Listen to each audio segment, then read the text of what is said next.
Alright guys, so today we are going to be jumping into the upgrade for the Unicorn Perfectibility. So what we are going to do, we are going to put this unit at P3T5. So what I want to do first, I will actually put Unicorn Perfectibility at T3 first, because I want to give a direct comparison to see where we are looking at if we compare this one to my Double Zeta, where it has the same transcendent skill improvement. So that's why we want to see where that's going to take us. So at T3 we are getting the accuracy improvement and then beam damage improvement as well.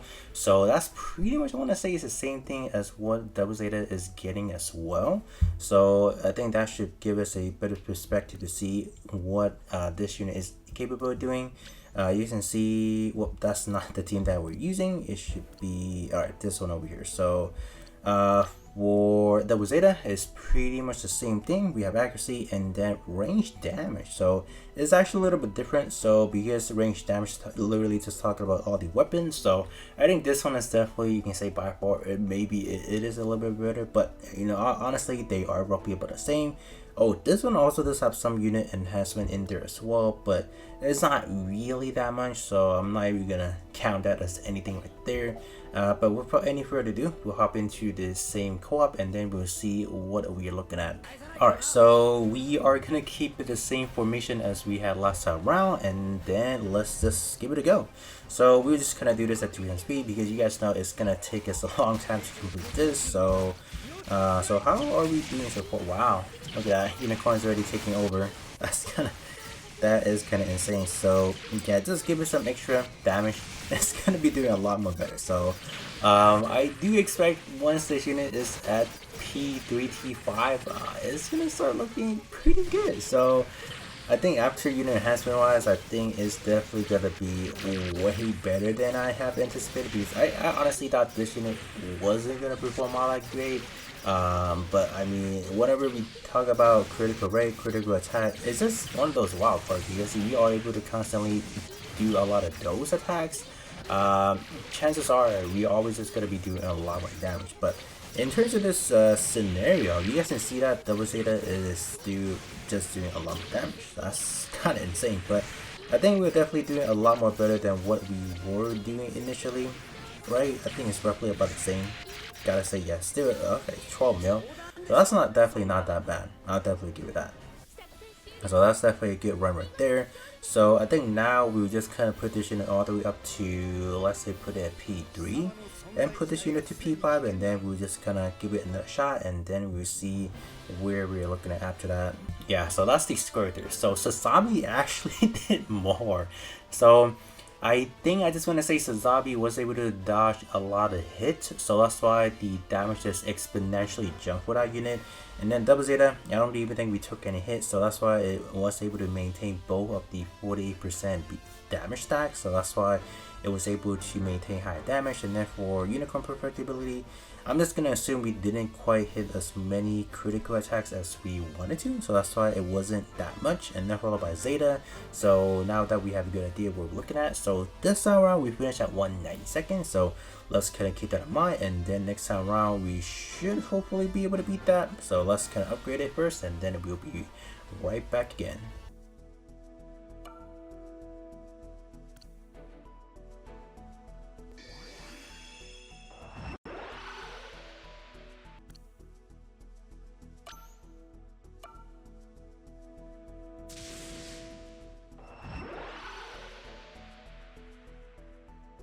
We are back at it once again. So I think the biggest improvement that we got from P0 to P3 is we gained over 17% critical rate, so that is going to allow us to get those critical more often.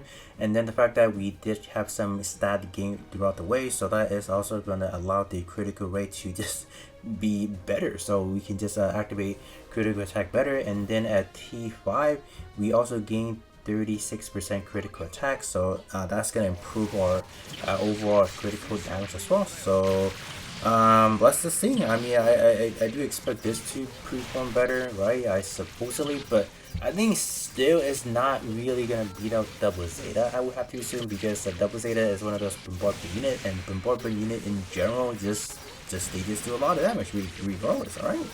So where are we looking at right now? So far, it's not really doing what I'm like hoping this unit would do, and I do definitely understand because this unit does rely on critical attack, and if we're not landing a lot of those, we just not able to do a lot of hit, or we just not able to score higher damage. So I totally understand that. So, but are we able to push up to maybe the 70k per second mark, or is it asking for too much? I think it is asking for too much. I think the next best way to find out if this unit is living up to its expectation is that when we hop into current battle, because in that fashion it's going to allow us to see if we are able to practice critical attack better. So that's definitely going to be giving us a better assumption to see how good is this unit. So but before that, I do actually want to hop into a quick run up arena, probably 2 match, just to see. I just want to see how this unit would perform in there.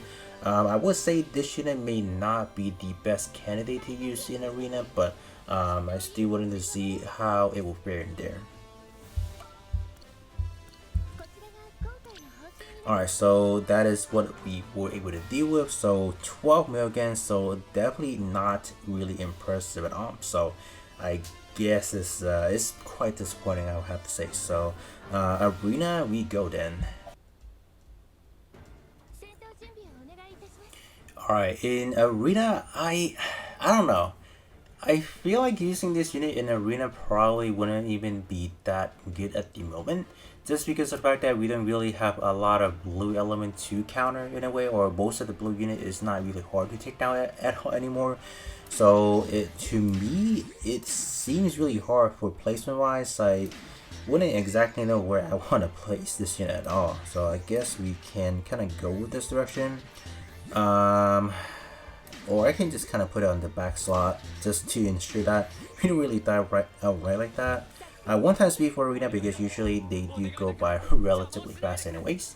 So the fact that we are able to land a quick EXQ could be a game changer, honestly. I'll definitely give it that. But taking an AO EXQ like that isn't that great.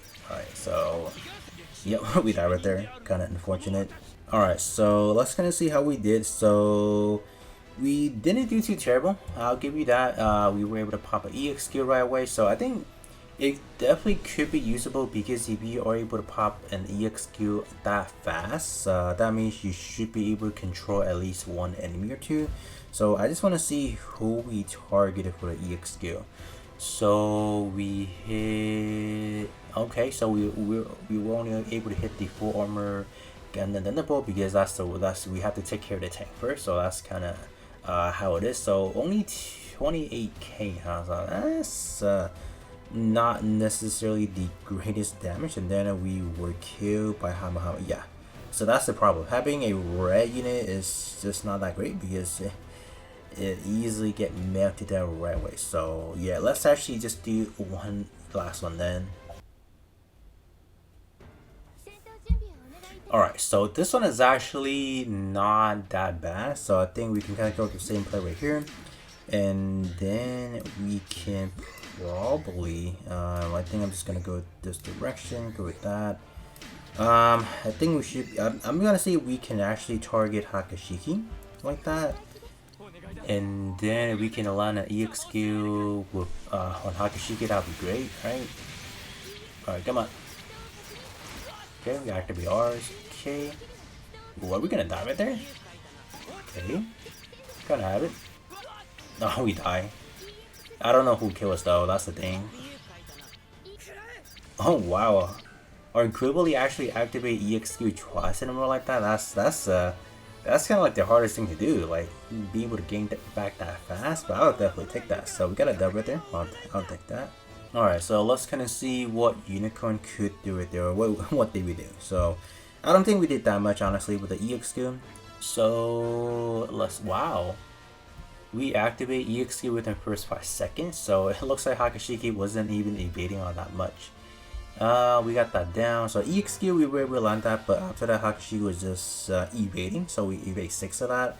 So even with the improved accuracy after popping EXQ, it just wasn't enough. So that's what it's telling me right there. And then we got destroyed by the O. Wow, I was surprised the O was actually holding on to Unicorn. That's definitely a surprise right there.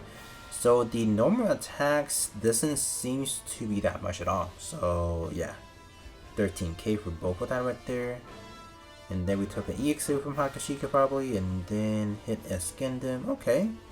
To Eskendem actually did a lot, I guess. I mean, it's still a type advantage overall to both of them, so I'm surprised that Eskendem actually took a little bit more.